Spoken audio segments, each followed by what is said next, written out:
En este vídeo te voy a enseñar las diferencias entre las versiones del Oppo Find X3 Lite, Neo y Pro, con lo que vas a flipar.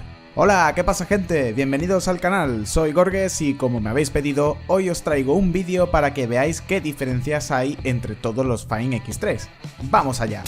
Para empezar, vamos a ver que sus conectores mini jack son inexistentes para las versiones Pro y Neo, que los tendrán integrados en el puerto tipo C, mientras que su versión Lite sí que posee uno en su parte inferior izquierda. Una buena noticia para los que quieran seguir usando estos tipos de casco, ¿no? En el tema de la conectividad, vamos a ver que los tres vienen muy completos. En lo único que se diferencian es en la conexión Bluetooth, ya que para las versiones Neo y Lite poseen la versión 5.1, mientras que la versión Find X3 Pro viene con la versión 5.2. Él siempre tiene que destacar. Una cosa que para muchos, y obviamente también para mí, es muy importante son las tarjetas SIM y su peso. Y es que tanto la versión Neo y Lite poseen compatibilidad con Dual SIM. Muy normalito, la verdad. Pero lo que me encanta de la versión Pro es que tienen compatibilidad con Dual Nano SIM e incluso puedes poner una Nano SIM con una eSIM, ya sabes, las tarjetas SIM virtuales. Y la diferencia de peso también es bastante notable, sobre todo entre la versión Pro y la versión Lite, siendo la versión Pro de 193 gramos, la versión Neo de 184 y por último la versión Lite de 172 gramos. Como ves, con diferencia, en el aspecto de peso gana la versión Lite siendo el más reducido. Y otro aspecto también muy importante es su sonido, sobre todo para escuchar bien mis vídeos.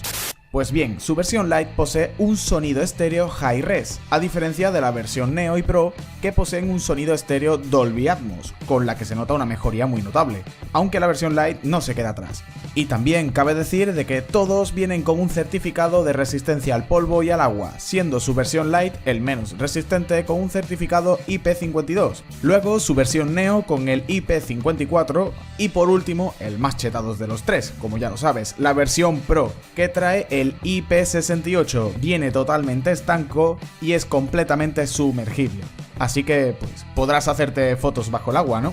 Pues bien, vamos ahora a lo que nos interesa de verdad, las diferencias importantes. Comenzamos con la pantalla. Vamos a ver que se diferencian bastante. Para empezar, vamos a ver que su versión Lite dispone de una pantalla Super AMOLED de 6,44 pulgadas Full HD Plus de 90 Hz. Empezamos fuerte, ¿verdad? Pues subimos al escalón de la versión Neo, que posee una pantalla Sunlight AMOLED de 6,5 pulgadas Full HD Plus de 90 Hz. Como ves, la pantalla es un poco mayor que la anterior. Pero ahora viene el rey del Find X3, la versión Pro, con una pantalla Sunlight 2X Ultra Vision AMOLED. Ay, espera que coja aire. De 6,77 pulgadas QHD Plus con 120 Hz. Como ves, supera y con creces la versión Pro a la Neo y a la Lite. Pero espera, que queda aún más, ya que las resoluciones que ofrecen estas pantallas son, para la versión Lite y la versión Neo, una resolución de 2400 x 1080 píxeles, mientras que la versión Pro obviamente los deja muy atrás con una resolución de 3216 x 1440. Ya te puedes imaginar la calidad de imagen que ofrece la versión Pro. Pasamos a un aspecto bajo mi punto de vista de lo más importante, su procesador. Vamos a ver que los tres poseen los procesadores de Qualcomm Snapdragon. La versión Lite posee un Snapdragon 765G, da un buen rendimiento, pero se queda atrás con el que trae la versión Neo, un Snapdragon 865, un salto muy importante entre una versión y otra. Y luego ya, pues por último viene la versión Pro y se la saca, teniendo un procesador Snapdragon 888, el mejor del mercado. Todos tienen una muy buena calidad de procesador, pero obviamente destaca la versión Pro. Ya te digo que no se te quedará pillado. Una de las cosas que más coraje me da es que me dure poco la batería y tenga que estar todo el rato enchufando el móvil para cargarlo. Bueno, pues con estos no te va a pasar. Vas a ver que su versión Lite trae la batería más pequeña de las tres versiones, una de 4300 mAh, pero que incluye una carga rápida de 65 vatios. Luego por otro lado tenemos la versión Neo y la Pro, que ambas tienen la misma batería, de 4500 mAh y también con una carga rápida de 65 vatios, como hemos visto en la versión Lite. Pero tiene algunas diferencias, ya que la versión Pro, aparte de esa carga rápida, también incluye una carga inalámbrica de 30 vatios y además una carga reversible inalámbrica. Creo que no hace falta decir quién gana aquí.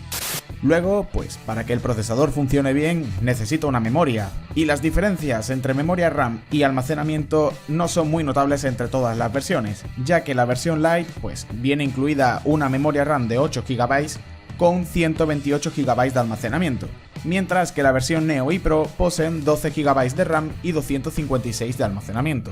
Como ves, no hay muchas diferencias entre las tres versiones aquí. Pero ahora vamos a lo que más se diferencian y seguramente más quieras saber: sus cámaras. Suscríbete, crack. Debes de saber que su cámara selfie se mantiene igual, pero las traseras varían, y bastante. Primero, la versión Lite posee una principal de 64 megapíxeles, un ultra gran angular de 8 megapíxeles, una macro de 2 y una para el blanco y negro de 2 megapíxeles. Ya estamos viniendo muy fuerte. Bueno, pues ahora vamos con la versión Neo, que varía, para empezar, en su cámara principal, que es de 50 megapíxeles, inferior a la versión Lite, pero viene acompañada de una ultra gran angular de 16 megapíxeles que supera la versión anterior, una cámara teleobjetivo de 13 megapíxeles y una cámara macro de 2 megapíxeles. Y luego ya pues por último viene el rey de las fotos, la versión Pro, que viene muy fuerte con una cámara principal de 50 megapíxeles, igual que la versión Neo, pero viene acompañada de una ultra gran angular de otros 50 megapíxeles, superando por mucho las versiones anteriores. También incluye una cámara teleobjetivo de 13 megapíxeles, igual que la versión Neo, y en lo que se diferencia de las tres es que la cuarta, que para mí es muy chula e interesante, es una cámara microscópica, o sea, para hacer fotos tipo microscopio de 3 megapíxeles. ¿Cómo te has quedado? Bien, pues ya sabiendo todo esto, vamos a lo que realmente importa, su precio. Aquí voy a aclarar que la versión Lite no es gama baja, como dije en este vídeo. Es gama media, incluso una gama media un poco alta. Lo que pasa es que lo dije así comparándolo con las otras dos versiones. Luego tenemos la versión Neo, que lo consideramos ya un gama alta, con todas sus letras. Y luego por último ya la versión Pro, que se sale de los límites. Creo que súper alta le viene muy bien. Bueno, pues a lo que vamos, al precio. La versión Lite lo vamos a encontrar por un precio de 469 euros, un precio bastante inferior al de la versión Neo, a la cual se acerca bastante, que posee un precio de 746 euros. Y luego ya por último, la versión Pro, que ya tiene un valor de 1169 euros. Tienes que tener en cuenta que tiene unas características espectaculares, que podría decirte incluso que supera por mucho a los Samsung de ahora. Por cierto, si quieres que te hable más en profundidad de alguna versión en concreto, déjamela en los comentarios. Por lo pronto te dejo la review que hicimos de su versión Lite en la descripción y también en el comentario fijado. En fin, espero de que te haya gustado el vídeo y muchas gracias por quedarte hasta el final. Nos vemos en el próximo vídeo.